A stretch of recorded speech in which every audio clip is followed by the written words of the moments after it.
Let's stay curious, keep an open mind, and as always, I'm glad we get to spend some time. Welcome to Walsh Wednesday. On this week's episode of Walsh Wednesday, we speak with Mark Guay. Mark Guay is an integral certified coach and IFS practitioner with over 15 years of experience guiding business leaders to peak performance and personal growth in a way that aligns mind, body, and soul.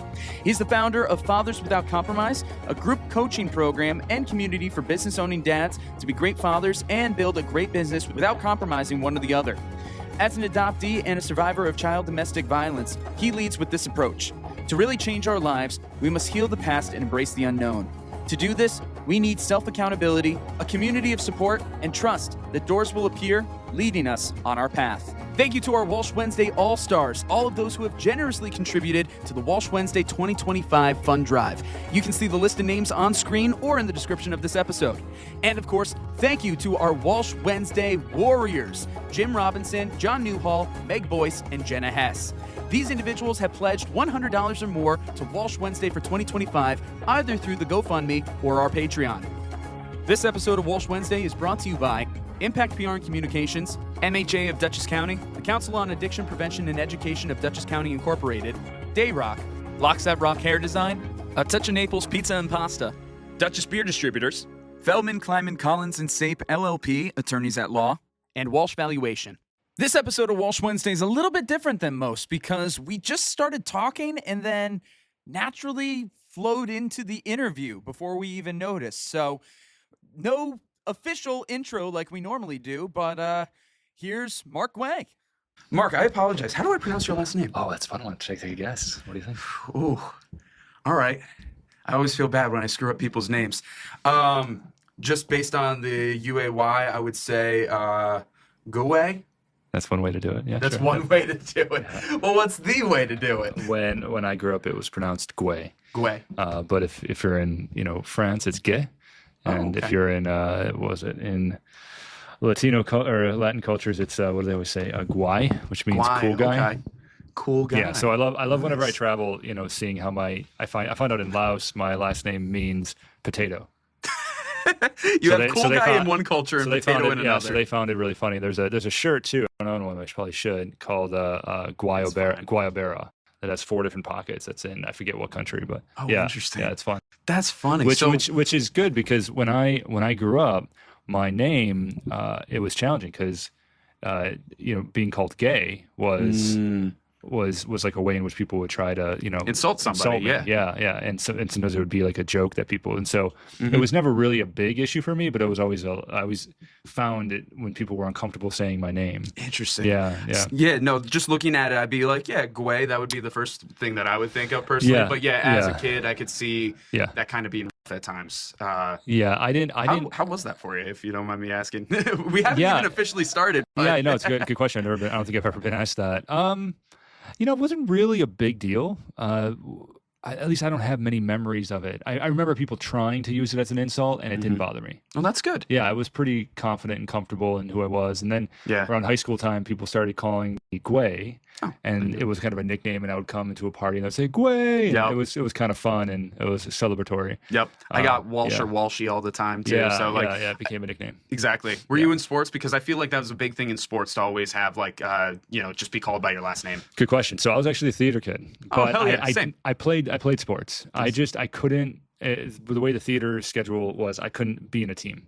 So I would play sports with my neighborhood all the time and pick up games all the time. But nice. But in terms of what I did with school, it was the play in the fall, the musical in the spring. And that's what I focused on. Nice. Yeah, because I had a mix of both. I was lucky because what I did, I played in high school, at least I played soccer in the fall. That eventually changed over because there were coaching issues. I eventually started doing the fall plays. Which was a lot of fun. And then winter was basketball season. Unfortunately, there was no issues when it came to the arts. And then it was the spring season that was always rough because the spring musical always was the same week as the start of the season for all spring sports. So I always had to get a bye that first week. So I was always doing the musicals, and then I was rushing off to lacrosse practice immediately after, and I'm week behind everybody. That was kind of how it was. So I feel you on that. I feel you on trying to find that balance between the two. Yeah, you know what though? I I come back to so I went to acting school first when I was in college. Really? Yeah, but even with high school, a lot of what I learned being on stage, I still use in my career. I would today. imagine. Yeah. And I mean the basic thing about even what we're doing right now. I'm aware of the microphone. I'm aware of how am I articulating. I'm imagining there's an audience here, even though there's not an audience here right now. I know there will be one listening later. There will be, yeah, exactly. So bringing them in and thinking about, am I blocking, right? Am I facing the audience? Is what I'm saying, how is it landing with them? You're a pro, you got it. But it started as, it started in high school when I was, 15 or whatever it was, or 14, I forget. What was your first show? If you might good question. What was it? Cocktails with Mimi. I'm not familiar with that. I don't even remember it all. Really? Oh, you know what? No. It was either that or I was Theseus in something. I'm trying to remember what that was. Well, okay, if we're they're going to go having back you to doing like ship a Theseus stuff back in high school for plays. If we're wow. Well, my favorite role in high school was John Proctor. Oh, fun. In The Crucible. Yes. And still to this day, that it was such a pivotal role because, well, first of all, it was very demanding as a high school kid to learn all those lines and to be able to, act from. I had to make it all up. I didn't have an affair on a wife that I had. I didn't, there weren't people burning at stakes or being hung around me. So it was all completely, manifested from my imagination. But, we'll get into men's work, I think, in a little bit, but this connects because playing John Proctor was a pivotal role in that he modeled what a good man is. Yeah. And as a developing adolescent without really a father role, I was constantly, like a lot of young men, projecting, okay, that's what a man is. This is how I'm going to be a man, because there wasn't a direct model in front of me. And John Proctor, now that I think about it, quite honestly, represented that. He, what is that line? Because it is my name. Yes. And it's that whole idea of my word. I mean, I can show us you're thinking about it. Our words are really impactful. And what are the principles that we're going to stand for? And are you actually going to stand for them? It's true. And that was a life or death situation. You have the situation of where, it's like, do you practice what you preach? And so many people out there do struggle with that. And one thing that you're saying about like finding a male figure, a father figure, some kind of role like that. I've heard it explained on social media as the Peter Parker or the Spider-Man effect. Obviously, he doesn't have his parents. He lost Uncle Ben. Uncle Ben, with great power comes great responsibility. That leads his entire life. And people have really dove into a lot of the storylines where a good amount of his antagonists to Spider-Man were father figure roles for Peter Parker. When you think about it, Norman Osborn, the father of his best friend. Then you had Doc Ock, which in many interpretations was a professor or inspiration for Peter Parker on a scientist level. Then you have Dr. Connors, who again took Peter under his wing, but then becomes the lizard and he has to face. So it's like, it's always that issue of trying to find, who is the perfect role model for me? And can I ever find that role model for me? And something you just mentioned, and I hope you're okay with me asking this. You said without a male father figure, did you not have a father at home growing up? I'm going to answer that directly. But first I want to go back to what you just said, because that art, to me, art represents the conversation in culture. And not to sound too academic, we take that to the literal. What does that mean? There's a whole bunch of men that are adolescents wrapped in adult skin. Yes. There's a whole bunch of adult-looking men who are adolescents wrapped in adult skin. And what I mean by that is that the idea of true maturation has been lost. And there's been the father archetype has been gone for a long time. The elder archetype has been gone for even longer. But particularly in Western culture, what it means to be a good man, what it means to be a courageous man, is the reason it's part of the conversation right now is because people are trying to refigure that out. What does that actually mean? How do we do that? So to my story, I grew up, there's a nuance to it. One, I grew up as an adoptee. Oh, wow. So I grew up aware of the fact that the parents that were raising me, I called them mom and dad, but I knew they weren't biologically related to me. And then the second thing is the father who raised me, he, at a young age, was an alcoholic. And I don't have too many memories of him other than kind of these like snippets here and there, and he was mostly gone. Now I learned later in life that when my father was on a bender, my mother would take my sister and I to our grandmother's house. And so we would stay there for the weekend. So I didn't know what was really going on. Yeah. It wasn't until really middle school that I started to pick up and go, oh, wait a minute. Yeah. You know, there's something going on here. And then, you know, through therapy later on in life, became more aware of, oh, that's why these fears are kind of innately woven into my psyche and into my bodily reactions to loud sounds or big, powerful male presence, what's going on there. And I feel called to share this part though, because it's a big story with my father. Yeah. And you're welcome to ask any questions. Just to be clear, Of course. if I want to say no, I'll say no. But feel free to ask as much as you want. With my father, thankfully he went through AA, and he went through AA when I was in high school, and he started to come back into my life.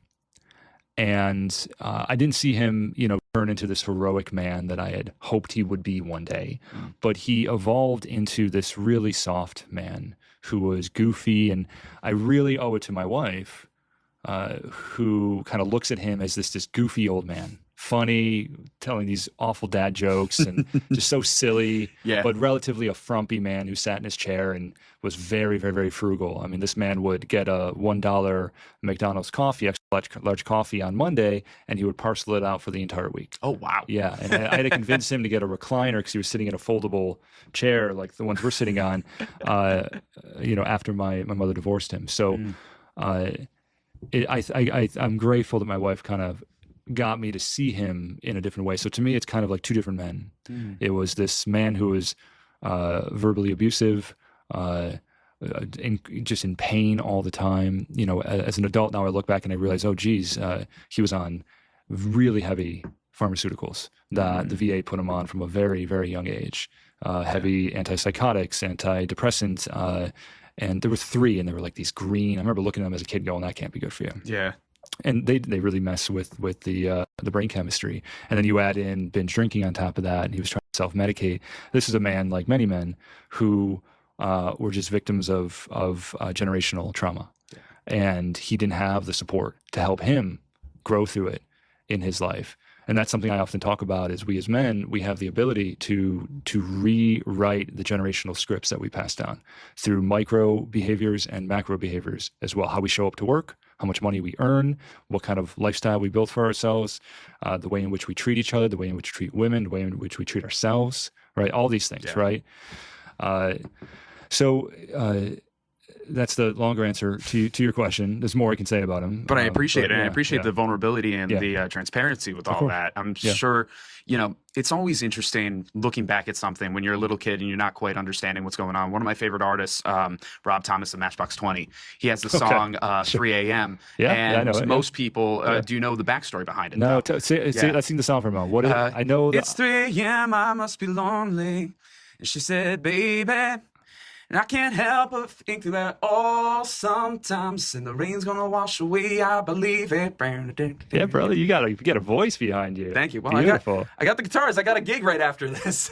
Beautiful. Not doing that song, but yeah, I know the song. But yeah, most people think of it as a breakup song, but it's really about a song about his mother going through cancer. But not just that, she was also dealing with a lot of generational trauma as well. She was a bit of an abusive parent, and even though he wrote the song much later in life, he wrote it from the perspective of his 12-year-old self being like, Mom sleeps all the time. Why does Mom sleep all the time? What's going on? It's like, does she love me? Does she want me? It's like, you have that. Yeah. And then when you get older and you kind of realize what's going on, it's crazy. Actually, in my life, with that song, my mom had cancer too. And I remember before the song, before Mom had cancer, I really never understood the song.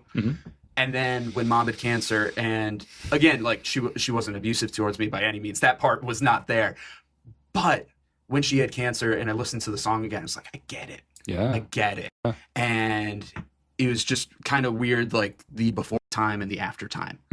So you talk about the generational trauma. Yeah, you talk about that. You brought that up. And I think that's really fascinating because I know this is something that I've been working on with my therapist, and I know this is something that's very key in, you know, the cultural zeitgeist right now, trying to understand what that means. You mentioned before how the stereotypical father figure, the stereotypical elder, the stereotypical leader in that position, it's not there the way that it used to. Yeah. I feel like there's the constant push and pull between being like, where I feel like men are always struggling is like, if I do this, I may come off as abusive, even though it may not be, but like just the fear of it. And Sure. then if I don't do anything, I'm way too passive. Mm-hmm. So, you know, we're in a completely new state now with how things are treated generationally. What do you suggest to your clients when you're coaching them to help like figure out their place in their community, whatever that means, whether in their family dynamic, their work environment, whatever their community is? Yeah. So what I think you're touching on, and feel free to direct me a little bit here, is the idea of legacy. Yes, that's a really good way to put it. Yes, and, thank and you. What's the imprint? What's the name I want to leave? You know, because it is my name. Going back to Proctor there, what's the thing I want to leave with? And then once you have kids, they're modeling. They're looking at you. You know, and it can be. I like to really break things down in a simple way because it can be as simple as, you know, are you the way in which you approach work. Mm-hmm. So a lot of the men that I work with are, I say they're men that carry the weight of the world on their shoulders. They run businesses. Yet they don't want to be a Wall Street dad where they're gone all day. They want to actually play a role in their children's development. They want to, and then they want to make sure that the work that they do helps create the future that they want their kids to grow up in. Right. To go back to the original, frame of the question is you have kids who are looking at their dads and how they approach work. Yeah.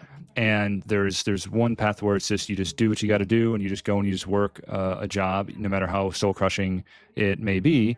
You just go and you just do it, right? Yeah. And there's value in that. I get it. But it's this, and I'm thinking of my father here, who worked as a factory worker, who had a lot of pride in it. Don't get me wrong, but it was really this thing that you just do. You just kind of do what you're told. You can kind of complain about it. It's a slog, and absolutely. you just slog through it, right? Yeah. And you just get your paycheck, and that's it. And again, there's nothing necessarily wrong with that, but it teaches an imprint that's what work is. That's what you're supposed to do with your life. Yeah. And then you have another father who comes in and says, well, actually, I'm going to learn entrepreneurship, which is essentially how do I create value in the world? Yeah. And you learn how to create value in the world, and people exchange dollars for that value, and then you have a living. Mm-hmm. And then there's another degree where, it's, well, what kind of life do I want? And how is the work that I do going to support that lifestyle? How am I going to do that? And then there's another degree, which is kind of that altruistic legacy value of, geez, I really want to see a world that is better for my kids. I want to provide more opportunities, whatever it is. We can go on the environmental, we can go on the individual freedom, whatever it is. But I want to leave the world a better place. So creating a business that is in alignment with my core values. Those are all different ways that we model just to imprinting what our kids can do. So my son right now, we're looking at how does he save money in his piggy bank, and then how does he spend it? And then it's, well, if you have something here that you want to sell, how do you sell that? And then he can buy something different, and just learning those economic principles. Oh, that's cool. How old's your son, if I might ask? Turning 5. Turning 5. Yeah. Nice. Yeah. We just told him yesterday that my wife's pregnant with our second. Congratulations. Yeah, it was a big deal. Wow. Yesterday was his first day at kindergarten, and then we told him that his mommy has a baby growing in her belly, and he took it very well. He's very excited. He now wants 10 babies. Oh God! We're good. We're good. Much. Yeah, we're good. A little bit much there. But I want to make sure I'm answering the totality of your question. So reframe it one more time, and then I want, because I took it down that no, I appreciate route, but I want to know what. Yeah. Actually, I think you answered it very well. What I was looking for, and I actually really have a follow-up question to that. Sure. And then a little more personal, if you don't mind. Yeah. You're talking about figuring out the legacy, figuring out which path you could potentially go down as that father figure, and then as the son in a literal sense or in a figurative sense. Yeah. In your case, with your dad, what was it in you that made you go down this completely different path? Because the story of the two brothers is like they see a father who's the alcoholic, and one stays clean and very successful. The other one, unfortunately, gets an addiction. And the answer that they both give to why they ended up that way, I watched my father. Yeah, totally. What was it in you to pursue the path that you've gone on based on your background? Yeah. Okay. I'm going to answer that. And I want you to bring me back to something I want to talk about later, which is a pain point I often see in the men that I work with is that they want to be the present father and they also need to run a business and just how challenging that is in the current dynamic. Definitely want to talk about that 100%. So what was it about my father? Yeah. And I love that analogy of the two brothers, and Gabor Mate talks about this often. And it's you're having the same dad, but you're having a very different experience. And it comes down to a bunch of things. It comes down to who your father was. Like if I had a brother who had the father post AA, he would have had a very different experience. Very different, And my father modeled a lot of what not to do. Yeah. And that had an imprint on me of going, okay, I'm not going to do that. One small thing that ended up having a major impact in my life later on is that he worked for a company for a long time, 30 years, and he had a pension, and he worked for a printing press. It just so happened that he retired when this thing called the internet came out. And all of a sudden, and Amazon was, Jeff Bezos was still driving around his Honda Civic, and it was just getting started, and it was just selling books for the first time. The printing press all of a sudden saw, oh, this is not going well. And his company went bankrupt. And 2 years after he retired, I saw his pension get slashed. And all of a sudden I saw this man who had sacrificed a tremendous amount of time and energy. And again, he was very proud of his work, and it was very hard work. He took me in a few times to see the work that he did, and it was dangerous. He had coworkers who would get their fingers with nail or rings caught in the printing press and fingers removed. One guy got his hair stuck in it and got scalped. I mean, horrible things. Yeah, this still happens, Yeah. And so it was very demanding work. He had to really be present. But I saw him really work very hard and then not get the promise that he was delivered. And that had an impact on me because I saw someone who had really projected as, okay, I'll be safe, I'll be happy later, and have it not really turn out. Yeah. And that got me to go, I'm not going to do that. My first career was as a teacher. I don't know if you knew that. I worked for 10 years in the New York State school system. Nice. And people often go, well, how can you retire from a safe job like that? And the shorter answer is my wife was really sick and I had to. Oh, wow. Okay. Right. But the deeper answer is I also knew that I wasn't in it to have a tenure and a pension. That didn't feel safe to me. Yeah. And I do think it's a safe system, don't get me wrong, but that never felt like a reason to stay in a job.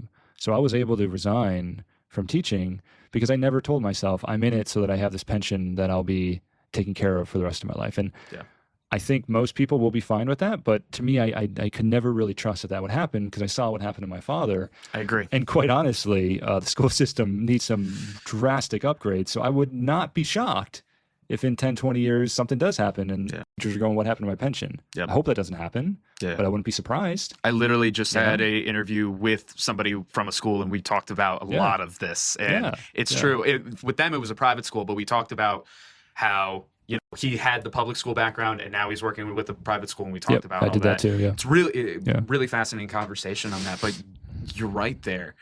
It's true. What was it? Jim Carrey talks about like his dad, for instance, and how he had a very he could have been the world's best comedian too, but he chose the safer route, and very similar how he had everything ripped out from under him. So I've heard him say a number of times in interviews and speeches is like, I'd rather fail at something that I love than fail at something that I hate. Plan B doesn't mean you're gonna make it. Exactly. And I've worked, it's a tough thing. And so this is something really important I think to bring up, because when I was teaching, I was teaching high school seniors. Okay. And I've also worked with freshmen and sophomore in college as well. And that sort of age range is you're going to choose your career. Mm-hmm. And at the same time, I started working with people like I'm working with now that are in their 40s, 50s, and they're going, that didn't really work out the way I wanted it to. Yeah. And I'll never forget this moment where I was working a gig up on Bear Mountain in New York. I was in charge of the aid station for this Century cycling ride. And I was talking to this woman, and she was 35, had a mountain of debt from Yale Law School, and she was unhappy. But she had so much debt that she was stuck in it. I have to have a job that pays over 200K to help me pay off my loans that are just massive right now. Yeah. You know, and hearing that story over and over again really just got me to see that, you know, going to do the safe route doesn't pan out the way that you would like. And I think what Jim Carrey was talking about there is really, really spot on. Yeah. Harder to do. It is. Really hard to do. Yeah. But that's something that we ought to, from my perspective, really instill in our children, that go and do that. Yeah. You know, especially in, I mean, this world that we're living in now. Nothing's a guarantee. Is fucking awesome. Yeah. This is a great world. It is, I mean, when I tell my mom what I do for a living, she has no idea what I do. Yeah, that's fair. No matter how often I try to explain it, it's so simple to me. To her, she's like, okay, it's no idea. And I think it's going to be like that in 20, you know, this is going to continue to go. The ways in which we're able to create a life in this world now, because of what we're even doing here in this office space. Absolutely. It's awesome. And so to me, there's no better time than now to actually follow your passion and to do it. But here's the thing, and I hope to instill this with my kids, is you got to do it. You have to, you know, my son and I, he's getting into mountain biking with me. We call it full send. So we'll go ride. We live on a hill. We'll ride down the hill, and I'll say no brakes, full send, and now he does it, and he goes full send, Daddy, and it's so cool. This kid can ride. That's awesome. Pedal bike, it's amazing. Yeah, but that's really, you know, I think now is a better time than ever to really do that, and you have people like me and you to, you know, support people as they navigate that. Yeah. You know, those times. No, it really is a very interesting time period for all that. You know, I watched my dad work for a company for 30 plus years. Yeah. And then all of a sudden the owners were like, hey, we're retiring. And then the business went under. Yeah. And fortunately, you know, my dad, he started his own business and it's done well. Yep. So that's very good. So he's been a huge inspiration to me. Yeah. And then, you know, with the women from the Vital Women podcast, who we'll be working with all together real soon.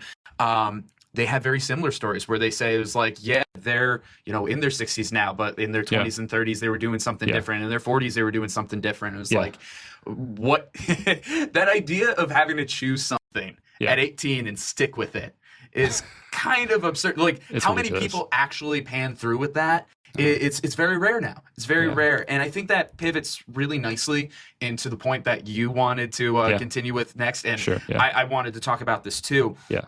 The people that you're working with, the people that you're coaching are leading a business, and they also want to be a solid member of the family. I'm finding myself in that struggle period myself. Yeah. 6 years ago, I feel like this was a very pivotal spot for me. 6 years ago, I was the director of social activities at a college. Okay. I was making decent money. I was running around. And I felt like I needed to work in order to offer just any kind of value. I also had just won a music competition. I flew out to LA. I performed. I was gigging the most that I ever gigged. It was a fantastic time for me. On paper, it couldn't have been better. Yep. But when the pandemic hit, 2020, all of it came crashing down. And looking in retrospect, when having the time to sit down, I realized I was neglecting all of my relationships. Yep. Because of all the work and the quote-unquote success I was seeing, I spent no time with my roommates, who were some of my best friends. I lost the relationship I was in because of it, and that caused a lot of, you know, turmoil in myself. It was another like 2-3 years before I decided to ever date again. And right now I'm with this phenomenal woman, Alex. Love you. And but at the same time, I've gone through a lot of counseling, a lot of therapy, a lot of self-work, a lot of things to try to make sure that I don't lose sight of that again. But here I am now this year, starting this business, trying so hard to like make something out of it, but also try to be the best friend, son, and boyfriend that I can be right now as navigating all of this. So that's a little bit of my perspective. You don't have to talk to my perspective. I just wanted to give you that background anyway. Sure. Let's talk about that to the people out there who are struggling between being the good leader at work and the good leader at home. Yep. Yeah, well, I'm going to bring it back to you, though. Yeah, go for it. But I'll answer the latter part of it first. Yeah. So that is a lot. So a lot of the men that I work with that come to me, they've done a lot of inner work, and the businesses that they built no longer support the lifestyle that they want to have, and they feel actually trapped in it. Interesting. Yeah, and it's you can't really prepare for that. And so they're trying to figure out, well, how do I, what's the next thing? How do I shift the business that's more in alignment with the lifestyle I want? And how do I shift the business to orient around the lifestyle that I want, or rather the life that I want to create for my kids and the world, and make the world a better, or, a better place is kind of a big way of saying it. And that's challenging because you're kind of stuck in these old routines, which brings you back to you. So I heard you say work, right? And feel free to say no if any of these questions feel too intrusive. But what I'm hearing is that there's a part of you that says, I got to work, work, I got to work, right? We can call it workaholism, whatever. We don't have to put that big name on it. I would call myself a workaholic, sure. Many men have that. And historically, that's how men were, that's where their purpose came from. Yeah. So in one of the stages of development, we orient our purpose around fitting into a group. And then the next stage is, or the next phase of that is orienting our, creating value in that group. And so work in a group where we work really hard and we get rewarded for it feels really good. Like, oh, great, I have a sense of purpose. And men anchor into that because historically that's been really present. Yeah. But now that's not celebrated as much. That's not rewarded. Men who work really hard and make a lot of money or get a lot of business, they're not the heroes. They're often framed as, the neglectful father, right? Or something like that. And then also when you start to do inner work, that doesn't actually serve the purpose anymore because you're going into your next stage of development, which is beyond that, which is beyond trying to fit into a group and just creating value. It's learning more on the inside and going, what is my soul aching to bring into this world, right? Which we can get to that in a little bit. So for you, work. Can you kind of get a sense of that part of you that says work? Connor, you got to work. Connor, you should work. Can you show me with your hand where that part would be? Ooh, yeah. That's a good question. Yeah. Here. Okay, so right behind your head. Behind my head. Yeah. Okay, great. So focusing on behind your head for a moment, can you sort of ask it, hey, what is your concern if I don't work? What do you hear back? Fantastic question, and definitely one that I ask myself a lot, along with a lot of work right now. Sure. It's if I don't currently the answer to that, and the answer has changed many a time too. Sure. Yeah. But currently the answer is like, one, I want to be able to provide for myself and my girlfriend because we're currently doing long distance. So we want to eventually move in together. Yeah. So that's a goal that we want to reach. And in order to reach that, which is kind of counterintuitive sometimes with working so much, can't always see her. Yep. I need to work in order to have the resources to potentially create that life. I also want to be there for my folks too. I want to be there for my folks and be able to help them out wherever they can. They've helped me, and we've... Are you saying financially? Financially at times. Right. Fortunately, we're not in that kind of need. But I think the fact that we've had those times in the past makes me want to always feel ready for it if it were to happen again. Yeah. And then besides that... Well, let's stop there. That's a good trailhead to start at. Is that okay? Do you mind if I actually give the last thing? This one's a little more positive, I would say. Okay. Not to say that the other ones aren't positive, but kind of I feel almost like nagging in a way. Okay. If you've have you watched Hamilton or listened to the album? I have, of course. The line that always sticks out to me is like he's writing as if he's running out of time, and that's where I also feel with a lot of my creative endeavors. Not to say that I feel like I'm running out of time, but it's like there are so many things that I want to accomplish creatively, and I know I have it in me. It's just I need to consistently keep working on it. Whereas, like, I'm proud of everything that I'm doing here with the podcast. I'm proud of everything that I do with the live sound. And DJing and music. And I just put out EP today, the day that we're recording this. It's of acoustic demos, and then in a few months we're going to put out the legit produced thing. And that's not even the end-all be-all. There's still so many projects. As you said, we're living in such an awesome world where it's like, oh my God, there's so much I want to do. So, so that's like the positive thing is like, oh my God, there's so much inspiration to take from. How could I not work?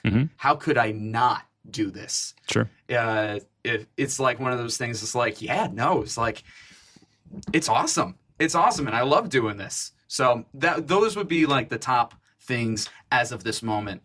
And pause. We're going to take a quick break from our interviews to hear from our sponsors. First up, we got our friend Andrew O'Grady from MHA of Dutchess County. Adversity and stress. How do you cope? I'm dealing with a voice issue right now, my own adversity and stress. So let's use AI Andy for the rest of this message. Take it away, AI Andy. This is Andrew O'Grady, CEO at MHA of Dutchess County. We all move on a scale of mental wellness. It can shift minute by minute, hour by hour, based on what we face. What happens when it piles on? How do you cope? Do you turn to the bottle or vape? Do you medicate with pills not prescribed for that purpose? Do you become short-tempered and argue with others? Are you quick to road rage? These are self-defeating and negative reactions, and they're unhealthy and can lead to self-inflicted further stress. There's no shame in seeking to improve you by engaging in self-care with a therapist. If you do not know where to start, talk to your primary care physician. You can always contact Mental Health America of Dutchess County at 845-473-2500, and if we don't have a specific program to help you, we will help guide you to one. Thanks, AI Andy. You sound pretty good. Thanks, Andrew and AI Andy. Next, we have a message from our friend Jeff Feldman from Feldman, Kleiman, Collins, and Sape LLP, attorneys at law. Hi, I'm Jeff Feldman. In 1986, when Paul Kleiman and I started our practice, our goal was to create a law firm where you could meet with an attorney and feel confident that that attorney would be with you every step of the way. Today, the firm has been successfully trying cases at all levels of state and federal courts throughout the Hudson Valley and Capital District. We have been selected as one of the best personal injury and medical malpractice defense law firms by U.S. News and World Report every year since 2009. For all of those years, we were the only firm chosen in any litigation specialty between Albany and White Plains. Your case is important to us. Giving you the time and personal attention you deserve has always been the hallmark of success. Initial consultations are free of charge and always with an attorney. A message from Dutchess Beer Distributors. From now to the end of November, Dutchess Beer Distributors presents Football Face-Off. Come on out to your favorite Hudson Valley bars and restaurants where you could win free Bud Light and neutral seltzers, along with other awesome prizes. Try your hand at one of their 3 games: football toss, beer can cornhole, or flick a field goal. You can check out the events calendar to see where Dutchess Beer Distributors will be next in the description of this episode.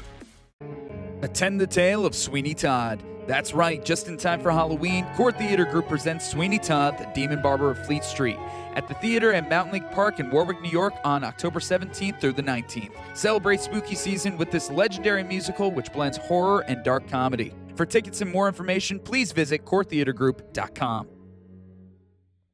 Take steps toward cures by joining the Breakthrough T1D Walk, formerly the Juvenile Diabetes Research Foundation One Walk, the leading type 1 diabetes walk. As a walker, you'll be part of a passionate community helping make everyday life better for people with type 1 diabetes as we drive towards curing it. This year's Hudson Valley Walk will take place at the East Fishkill Rec Center on Sunday, October 26th, with registration starting at 12 noon. For more information, please visit breakthrought1d.org.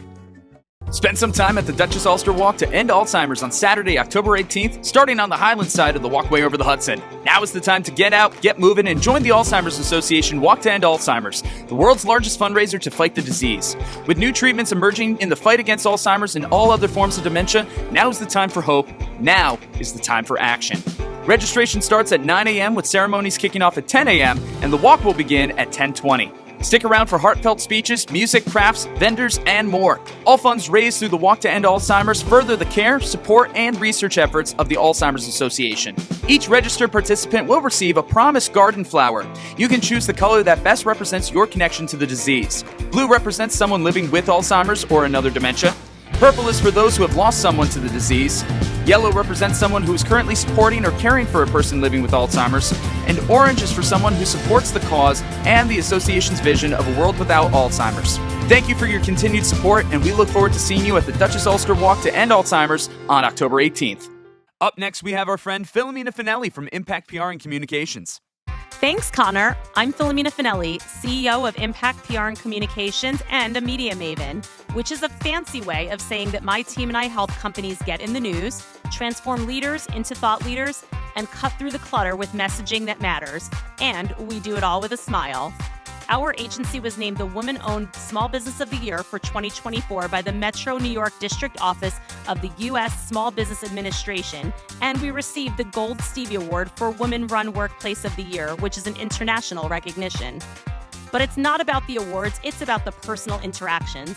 We at Impact PR and Communications pride ourselves on crafting meaningful, results-driven public relations campaigns that are tailored to meet and exceed our clients' goals. If you want to learn more and talk to my team and I, visit prwithimpact.com and let us know that you found out about us from Walsh Wednesday. Thanks for listening, guys. It's time to get back to the show. And play.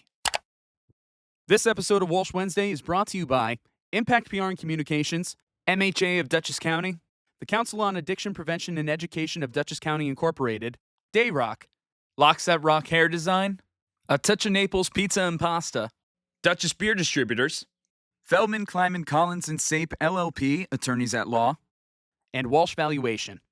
Sorry to cut you off there. Yes, now wherever you want to go with it. That's great. Yeah, there's often a lot of sub answers to that. Oh, right? Big time. and so I hear you say kind of this fear of missing out. Like if I don't take advantage of this stuff right now, like I might not be able to because time might run out. Yeah, right. No, to a degree, yeah. Yeah, there's so much to do, so much opportunity. And I also heard you say that if I don't work, I can't provide for my parents and I can't provide for my girlfriend. Yes. Yeah, or I can't bring us together into, Yes. I'm assuming like a home or something like that. Yes. Right, is what you're talking about. Yeah. Mhm. Okay, so that's the concern. Mhm. Right, I want to check with that. Can you behind your head, can you say, just almost like sending out like a pulse, like, hey, I hear you. Yeah. I get that that's the concern. Is Yeah. that right? Mhm. Okay. 100%. Would you agree that this is a helpful, well, what is the thing? It kind of just gets you to just pushes you to work more? Is that what it kind of does? Is that the behavior? Partly a motivation, partly a fear. Yeah. Okay, great. Can you get how that is actually quite helpful for you? It lights a fire under my ass. Yeah. Okay, Absolutely. Great. Yeah. Great. So just let it know, hey, I get that it lights a fire behind, under my ass, right? You get me to move. Okay, great. So now I'm going to ask you a question. We'll see what comes up. Yeah. Can you ask this, behind your head here? Yep. Hey, how old do you think I am? What's the first number that comes to mind? I can tell you exactly right now. What's that? I don't even have to question that. Yeah. Fourth grade. Okay, Fourth grade. Great. Yeah. Yeah. Okay. I see a little bit of welling up in your eyes as well. Yeah. Fourth grade, man. Yeah. No, this is a fun episode. Fourth grade. Yeah. I've talked about this in therapy too. Yep. Where fourth grade was a time where I actually realized that we were having financial difficulties at home. Mm. I understood what that meant now. Yeah. And then besides that, I was overweight. Mm-hmm. I was being picked on. Yeah. I was having issues with friends. Friend groups were dissolving. Yeah. So something that I'm still very much working on is looking in the mirror and not seeing the chubby, picked on, poor fourth grader. Yeah. Yeah. Yeah, I get that. Yeah. Thanks for sharing that. Absolutely. No, that's a very interesting question and one that I had an answer for you immediately. Yeah. And so just a couple more things, if that's all right. Yeah. And this will go back to the original question with the men that I work with. Yeah. First, can you let this behind you know, give an update, let it know your current age, let it know who you are now, and share any stories, show any scars that represent who you are now. And just provide that update. Aloud or just innerly? Just innerly, kind of sending out that sort of pulse again. Hey, this is an update. Yeah. And let me know how that voice reacts to that.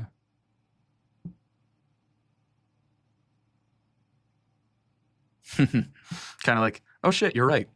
Yeah.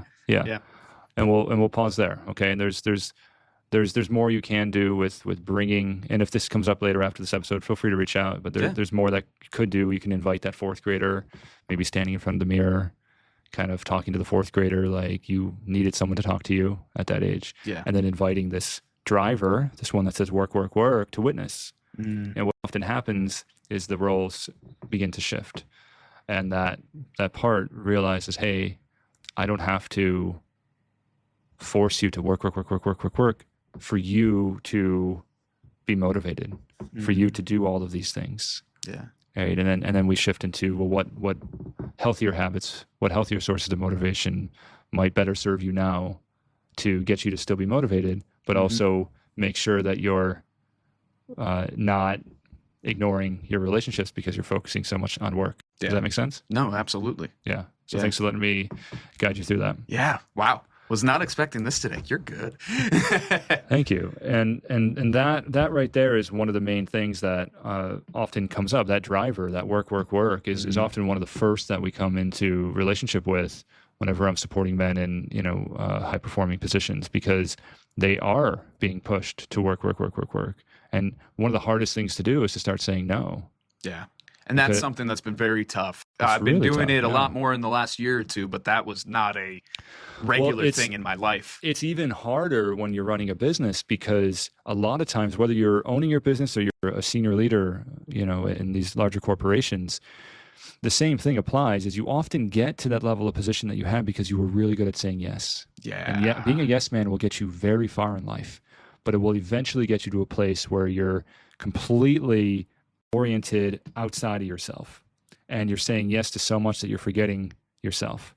And by saying yes to others, you're saying no to yourself. So how do you turn back and say yes to yourself when you have to start saying no to others? And what that can look like is saying no to projects that aren't actually in alignment with you. Big time. Right. One of my clients right now is actually saying no to a client that wants to hire his company, but it's actually not the type of client that he wants to work with, because he wants his business to serve a specific outcome. And he's getting very clear about, this is the world I want my business to help create. And so I'm going to start saying no to these clients that aren't the perfect clients. Yeah. I've had to do that myself. Yeah, absolutely. which is really hard to do, It's especially like you. I did as well. I grew up seeing the pain of financial burden. Yeah. And so that story, and I got to say yes to that money because that money is here right now. I don't know what it's going to be like tomorrow. And as a business owner, that's tenfold, because you really don't know. Are the right clients going to be saying yes to me in 3 months' time? Exactly. You have to trust in that. Yeah. And building that that sense of trust, that's really, really hard to do. That takes time. Usually it's about 6 months at least to start to really see. I can start to trust that, okay, this is working out. So, we can tangent there for a lot of ways, but that's one of the core elements is, how do I start saying no to things that aren't actually in alignment once you find out what's in alignment for you? Well, what do you recommend to the people that you're coaching then? What are some are there so how to say certain no? things that you super look easy. for about saying no? Super easy. So it comes down to really specific practices, right? The first one here that we're talking about is getting really clear about what are your 3 core values, right? And once you find out what your 3 core values are that you want to orient your business around, right? You start saying, okay, all my yeses have to fit into these 3, and anything that's outside of it is a no. So that's the first thing, is you're getting clear about what's at my core, these 3 core values. Okay, great. Then once your first opportunity to say no comes in, you have to practice it. A lot of people, it sounds like you have a similar background to myself as well. It's very common, is saying no brings up a trauma response. And so what we have to do is we have to train our body to be able to anchor into that no. So you practice it. So for the first things, you come up right away with, what is your go-to no response? Let's use a very simple example. Someone comes over and just says, hey, can I have a minute of your time? This happens as you start to build a platform. Many people are going to start saying, hey, Connor, I see you run a podcast. Can I have a few minutes to ask about that? Because they're thinking of running a podcast. Right now, it might be working for you. At some point in time, like I just bumped into Tim Ferriss, by the way, in Rhinebeck. When you're at his level, probably you got to start saying no to a lot of people that are saying, can I have a quick coffee with you? Because you're going to be doing that all day, and you're not going to say yes to the things that are going to drive your business forward. Right?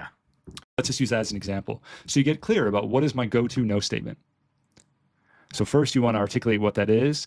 And it might be something as simple as, I can't do that right now. Feel free to ask me again in 3 months. That's what Seth Godin did to me, if you know who Seth Godin is. He's a business marketing guy I really respect. I interviewed him on my podcast many years ago. Cool. And he first said to me, ask me again in 3 months. And I learned from him that was his way of finding out who are the real people that were going to honor his time. Because if they're going to ask again in 3 months, then it's worthy of his time. And I did that. I put it in my calendar. 3 months later, I said, hey, Seth, 3 months ago I met you. You said. And he goes, okay, great. How about next week? And I said, sounds good. And we had a great conversation.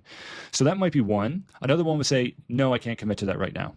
Thank you for asking. Might just be very clear like that. So you practice that. And then, as you practice that, you find out, well, what like we would role play. What's showing up in your body as you do that? And that goes into the inner work that we just did right there. You find out, there's a part of me that's really afraid to say no to this money, because I'm concerned with, okay, great, let's work with that part. Right? I call them drivers. Let's work with that driver. Like that driver that was behind your head, right? Let's work with him and find out and do this unblending technique. This is not basic IFS here, if you're familiar with it, to be able to unblend and get permission so that you can feel more comfortable in your body. So once you practice that several times, and then someone comes up to you with that request, you already have your go-to no statement ready to go. And and because you practice it, just like an actor does on stage, going back to what we were talking about at the beginning, you're trained to immediately say that response, and it bypasses the amygdala response. Because when we're in a fight or flight mode, which often comes from a trauma response, when someone asks us to do something, you're like, shit, I want to say no, but I'm gonna say yes, and you just kind of do that thing to avoid the discomfort. That's what we do. Our amygdala flares up, and we just go, oh, okay, fine, yes, sounds good, sounds good. But if we practice enough, because we can't access that executive function when we're in that trauma response. But if we practice enough, our new reaction is going to be, no, thank you so much for asking. I can't commit to that right now. Yeah. No, it's a big thing. Huge thing. Practicing that. And then once you do it a few times, then it gets a little bit easier. Yeah. Yeah. It's something that I've definitely had to do more recently. Yeah. I remember one of my best friends came to me about like a short film that he had an idea for. Yeah. And creatives always get asked for 5 minutes. Musicians too, all the time. Well, the thing is, we worked together on a previous project where we did it all together, and he was like, hey, I have this whole other idea. And I said to him, I was like, dude, this sounds like a phenomenal idea. I hope you pursue it. I can't be on board with you with this right now. Yeah. And it was a tough thing to say to him because he's one of my best friends. Yeah. But I was like, I will support this however I can, but I cannot be in it the way that I was last time. Yeah. Because what happened when you did that? How did he respond to that? With respect. Yeah. With respect. That's what happens. And that happens 9 out of 10 times, if not even more. But inside, that's not the response you think you're going to get. Yeah. Because I know previous iterations of myself would constantly be like, oh my God, they're going to yell at me. Oh, they're going to cut themselves off for me. Oh, I'm going to get blacklisted. Oh, they're going to say this about me, that about me, things along those lines. Yeah, that seldom happens. Yeah.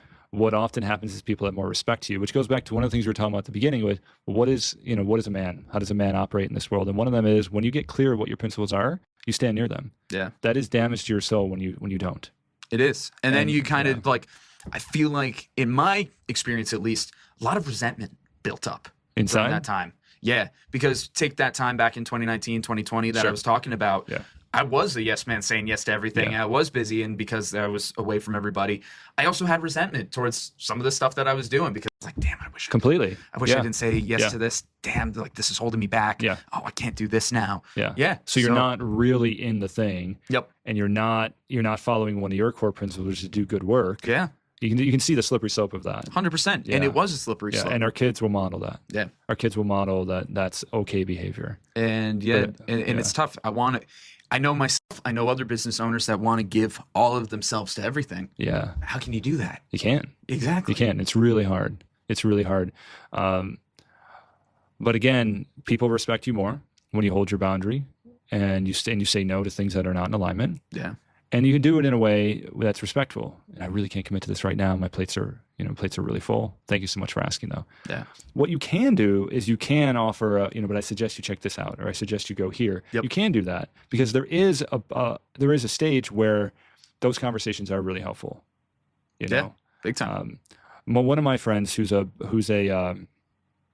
bigwig in the L&D space, learning and development in the corporate sector. Oh, okay. And she often gets people asking her, can I have 5 minutes of your time? And what she's done, I think, is really great, is she has a morning 30-minute call. It's like she calls it her mentor, where she goes out for a walk with her coffee. Oh, okay. And, you only have, I think, 4 a week. Mm-hmm. And she lets people schedule during that time. Oh, cool. And if it's booked for the next 6 months, it's booked for the next 6 months. Yeah. Sorry, can't do anything about it. But that's her way of saying, I really do want to help, because I know when I was younger, that was really helpful. And that allows her to say, you're welcome to use this schedule. Hopefully there's a time on for you. If not, I'm sorry, I'm not able to help out at this time. Yeah. That's a really good way of setting the boundary. It's a really good way of setting the boundary. It's a really good way of still showing a care and providing a resource, but it's not on me. Yeah. It's just your driver that said work is very aware of the fact that time will run out. Yes. Yeah. You are going to die. Yep. Or your body's not going to be able to do this thing, or you're not going to care to do it anymore. And so Matt, my surfer friends would always say, life's like a surfer, you got to catch that wave. That's true. Yeah. Eventually the waves are not going to be there. Yeah. So I get that. It's funny you say that because I always think of the Goo Dolls song from, You got to sing it now. You got to sing it. You know that. Now, see, I was much more ready to sing Matchbox 20. What's the full part of the song? The line is, when you're fighting the current, you forget how to live. Oh yeah, I don't know. It's Goo Dolls are from Buffalo too, or I'm born. They and are raised, from Buffalo, but I don't know them that well. Yeah. Oh gosh, I'm trying to remember the whole rest of that part of the song, but I just remember when you fight in the car and you forget how to live. Da, da. Yeah, that's the only part I remember. I don't even remember the name of the song right now. Being It's okay. on the spot, I still but get yeah, it. Yeah. it's still. But I always think of that.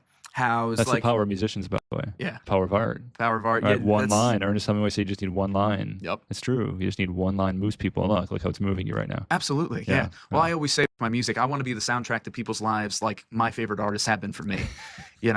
Where I'm. That's so true. That's where so true. Yeah. I want to be in the car. Where you're singing along, just like in Wayne's World with your friends. I want to be the playlist that gets you through an all-nighter working on a project. It's Jimmy Buffett. Yeah, Jimmy Buffett. Trust me, Jimmy Buffett was on many of those playlists. I bet, yeah. For sure. Yeah. The Live from Hawaii album in particular was like one of my main go-tos to like just get through anything. Yeah. What about you? Do you have a go-to song, playlist, album? Oh, anything? good question. So music, I'm going to give you the big answer here. Love it. So music to me has always been very important. My wife is a classically trained vocalist. Oh, wow. Her whole family is musically inclined. Music's been so powerful for me, whether it was the punk music in my teenage years, to Still, same. or the grunge or like Rage and Pearl Jam to help me process, all that anger I had as a 90s teenager. Yep. But I have a really wide spread of music. I'll literally listen to Yo Ma. Oh, fantastic! That's the cellist, right? Yeah. Yo Ma, yeah. I'll listen to him, or then I'll go to kind of spiritual. My wife does sound healing music, so kind of sound healing music a lot of times, and then I'll jump back to the old ska days once in a while. I taught my son to skank for the first time to Real Big Fish, if you remember that. Yes. The Take on Me cover that they did. Yep. Music brings us back. That one song, like Take on Me, all of a sudden I'm back to being a kid and skanking and just having a really good time. But the deeper answer is I've come to honestly realize that music is how, I'm going to use the word God here. You can say higher power, you can say the universe, whatever translates for your language. Yeah. But music is the medium that God speaks to us. And I believe it's that. oftentimes, all of a sudden things will come through from music and they just really connect. And it's way more than just the logical. They connect on the spiritual. Oh, wow. And if you ever, talk to people that are leaders in the plant medicine space, or even in the rites of passage without plant medicine, music is often part of it because music helps you travel beyond the physical.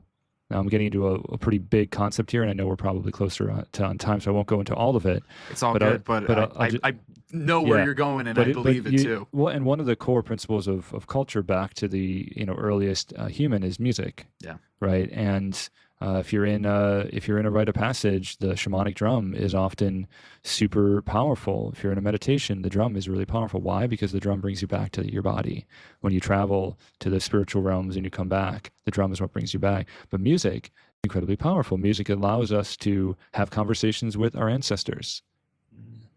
Music allows us to have conversations with all the parts inside of us. Yeah. Right? Music allows us to have conversations with each other. Yes. Music's so incredibly powerful. So for me, it's more than just jamming out. It's more like, oh, okay, this is church.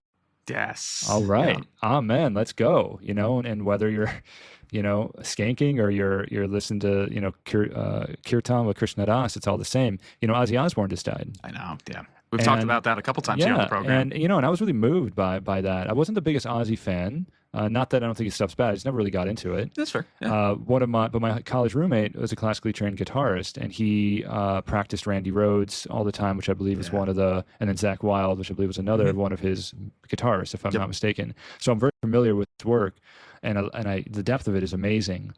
What I was really moved by was how this man had one last concert that took a tremendous amount of organizing, funded talk about the power of our role in leaving the legacy, created a ton of resources and money for nonprofits. And then the guy dies like 3 weeks later. Yeah. Can you talk about a better way to go out? Exactly. Like that's doing your thing with the people that you love, helping helping people that are specifically devoted to doing the things that are harder to get money for. Yes. Right. And then you die. Sounds like a great way to. Sounds like a movie. Sounds like it is, and Yeah. and we and I think a lot of men in particular. To me, that's the Roman falling on the sword. Like, I fought as much as I can. I'm done. This is all I got. I'm out. Yeah. And that's the whole dying with honor concept. that's the way to go. And Hunter S. Thompson said, flying to my grave, like bruised and broken and all that, but knowing that I had actually lived this life, and that's it. Yeah. And I'm not saying you have to be battered and bruised, but if you are lucky in this life to really find out who you are and to really master something that you're good at, and to be able to bring it to people that will find value in it and pay you for it, man, you're a lucky man. Right? Because that's a whole life journey right there. And even if you're able to do one of those, you're pretty lucky. A lot of people don't. It's true. It reminds me of a couple of sayings. Mark Hamill, of course, Luke Skywalker. Sure. So many people say, I've heard him in multiple interviews. People be like, you've had such a prolific career, voice acting, acting, do all these things. But most people remember you simply just as Luke Skywalker. How do you feel about that? And it's like, I never thought I'd be remembered for anything. Yeah. So the fact that I have one thing, I feel pretty damn lucky. 100%. So, and I love that. And one of my favorite musicians, Passenger, who I got to see at the Beacon Theater, was that last summer? Oh my gosh, time is a weird concept. But he always said, his big hit is Let Her Go. And, to most of the world, he has the one song, but to his fans, he's got 14 albums and this plethora. And he's like, just because of that one song, I get to sell out these beautiful theaters. And now you come for more than just that one song. Yeah. And he's very grateful for it. And back to Goo Goo Dolls, I've seen them on concert a number of times. One time in particular, it was in the rain. It was in Bethel. It was very emotional. It was fantastic. John Resnick just comes out with his guitar, and he's like, at one point I thought I was going to just give up on this altogether. And then I wrote this song that ruined all that, and here I am 20 years later, and it's the song Name. Oh, really? Yeah. Oh, wow. Because I didn't know that. Yeah, because they were pretty much ready to give up at that point. Wow. And then he Yeah. wrote What story? Name on a broken guitar in an apartment up in Buffalo. I think it only had like 4 strings on it, he said. And like he was just playing, and he wrote this song and, pitched it to the band, pitched it to everybody, and then it just blew up in ways that they could never have expected. Sure. And then it just really got them going. So Why do you think that is? Now with your wealth of experience, why do you feel that blew up? I think there's something about the authenticity of it. When you take certain songs, or it doesn't even have to be songs, any kind of form of media creation, anything like that, the most human, the most raw, open you can get, the more people will accept it. Sometimes you think, take like the escape of movies and blockbusters.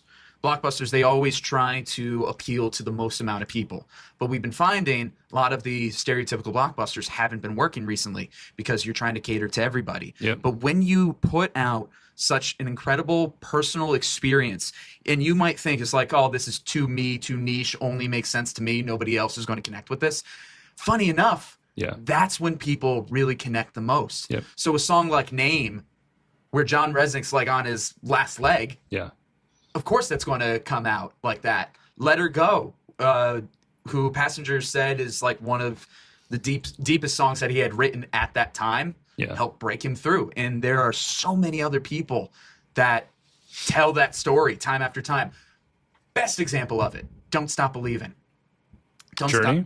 Don't Stop Believin', Journey. Yeah. I was watching a documentary on Nashville songwriters, and forgive me, I can't remember the pianist's name from Journey, but he was living in Nashville at the time, and he was saying like, Journey's not going anywhere. Things aren't working out the way that we want it to. We got this new singer. He's cool, I guess. We're working on it. Yeah. But it's like, I just don't know if I can keep doing this. And his dad said to him, it was like, it called him up. It's like, stay there just a little bit longer. I feel like you have something going for you, son. Just don't stop believing. And he's like, and that started the song. Don't stop believing. It was like, what the hell am I supposed to do with that? Don't stop believing. And like, he's kind of like rummaging, and and he's starting to play the piano, and it's like, and then he starts writing it, and it's like one of the biggest anthems of all time. Yeah. Yeah. Beautiful. So it's crazy where that comes from. I would say that to me that all feels true, and I do believe that angels are right behind you, and in those states, we're able to actually listen for perhaps the first time. Wow, and powerful. Then it comes through, and we're like, oh, okay, Yeah. You know, how many times have you heard creatives talk about, it wasn't really me. I just sort of came through. And, Same when I write stuff. Me, yeah. I mean, the poets from William Wordsworth said the same thing. It's coming through, and to me, that's kind of what I think about. That's a powerful story. It's beautiful too. Of this father saying that, don't stop believing. Yeah, yeah. It's such a that simple tension thing. point is hard. It's really hard when you're in it. And you're like, I don't know how much longer I can go. Yeah. It's often where the breakthrough happens. It's very often when the breakthrough happens. I've kept you here for over an hour at this point. I feel like we could keep going forever. Well, I'll see you again, I think, on another podcast, right? Literally next week as of recording this. Yeah. Whenever these come out in order. Never officially introduced him, but we have Mark Guay with us today. We just kind of hopped right into it. Yeah, great. We will have all his links and information in the description of this episode. So if you want to learn more about what he does, he posts some really phenomenal videos when it comes to inspiration, leadership, things along those lines. So definitely want to point people to that. Mark, before we completely wrap up, I know there are so many things you could possibly end on, so many things that we could, we've talked about so much.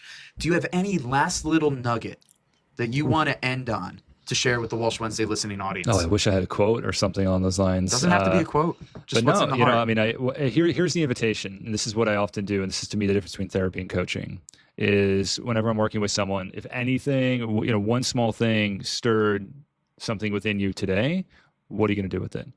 And what's the laughably small step that you can take to take that wisdom and integrate it into your day? If that's a text or a conversation with someone, great. If it's, getting off the couch and going for a walk for a minute, that's totally fine. But if there's something that this conversation stirred in you, listen to that. That's really, really, really powerful. And then what's the laughably small step you can take to integrate that wisdom into your day? And that small step usually leads you in the right direction, even if it feels scary, even if it feels strange. And then those small steps build up. And then before you know it, you're like, oh, okay, the journey of 1,000 miles began with, one step. It always starts with that first step. Yeah. By the way, I have a song called That First Step that talks about all that. All right. Plug that into the show notes. I'm serious. Put it in. Send it to me too. I'd love to hear it. Absolutely. I got you. Mark, thank you so much for being here. I appreciate it. Thanks for having me. Appreciate it. I'm Connor. I'm Mark. And as always, we're glad we get to spend some time. Before we totally wrap up this episode, I have one last fun surprise for you. Come with me as I get to meet Gabriel Iglesias, a.k.a. Fluffy. Please welcome Gabriel Iglesias. Please welcome Gabriel Iglesias. Please welcome Gabriel Iglesias. Please welcome Gabriel Iglesias. His latest tour is called the 1976 Tour. As he explained during the show, that's the year he was born. He would rather name it that than call it the Fluffy Turns 50 Tour. Gabriel Iglesias is one of the most successful comedians in the world. This record-breaking comedian has had his special seen by billions of people around the world, and he's the first comedian to ever sell out Dodger Stadium. Gabriel Iglesias has been one of my favorite comedians for as long as I can remember. Not only do I have many fond memories watching his comedy specials with my dad and with friends, but his material also kept me sane during the pandemic when I was a caregiver for my grandparents. All right, here at the Gabriel Iglesias 1976 tour, chilling with Dad. Should be fun. This is my second time seeing him, so this should be a lot of fun. See what happens through the rest of the night, but happy to have him here from Poughkeepsie. So we got ourselves a signed picture of Gabe and Martine here at the 1976 tour. So one cool thing about this, not only is this signed picture, is it just something cool to hang up in the office, this allows us to go backstage. More on that in a bit. All right, so it is currently after the show. They're cleaning everything up. Dad and I are about to meet Fluffy himself. Stay tuned. Now, we weren't allowed to take any video during the meet and greet, so I'll tell you what happened. This is Matt Golightly, one of Gabriel Iglesias' friends and one of the openers for the night. Matt was telling us how excited he was to go to Boston the next day. He said he's never been and was going to go to Fenway Park to tour the stadium and see a few innings of the Red Sox game before rushing over to their next show at the TD Garden there in Boston. Now, for the moment we've all been waiting for, meeting Martine and Fluffy. They were so cool, guys. They gave us big hugs as we came in and made such a big deal about learning our names, even though we were there for only like 2 minutes. In between all the picture taking, I told them how much their comedy meant to me and how Aloha Fluffy has a very special place in my heart. Gabriel said how that special nearly didn't happen because apparently he was extremely sick. He said he was losing his voice and how he managed to power through. Both Gabriel and Martine said how in the end, they felt it was one of their most powerful and favorite specials to produce. Hopefully next time we can actually sit down and have a full Walsh Wednesday interview. Either way, guys, thanks for coming along for the ride, and as always, I'm glad we get to spend some time.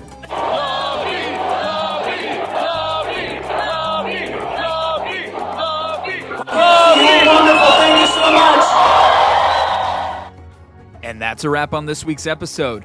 Much love to our sponsors this week, Impact PR and Communications, MHA of Dutchess County, Locks That Rock Hair Design, Dutchess Beer Distributors, A Touch of Naples Pizza and Pasta, the Council on Addiction Prevention and Education of Dutchess County, Feldman, Kleiman, Collins, and Safe LLP, Attorneys at Law, Walsh Valuation, and Dayrock. Thank you to our Walsh Wednesday All-Stars, all of those who have generously contributed to the Walsh Wednesday 2025 Fund Drive. You can see the list of names on screen or in the description of this episode. And of course, thank you to our Walsh Wednesday Warriors, Jim Robinson, John Newhall, Meg Boyce, and Jenna Hess. These individuals have pledged $100 or more to Walsh Wednesday for 2025, either through the GoFundMe or our Patreon. You can support this channel by becoming a Patreon member with memberships as low as $5 a month. With that, you can get behind-the-scenes content, your name featured in the credits of each episode, and access to the Spend Some Time chat. You can find that and more by scanning the QR code on your screen or by going to the links in the description. As always, I'm Connor Walsh, and I'm glad we get to spend some time.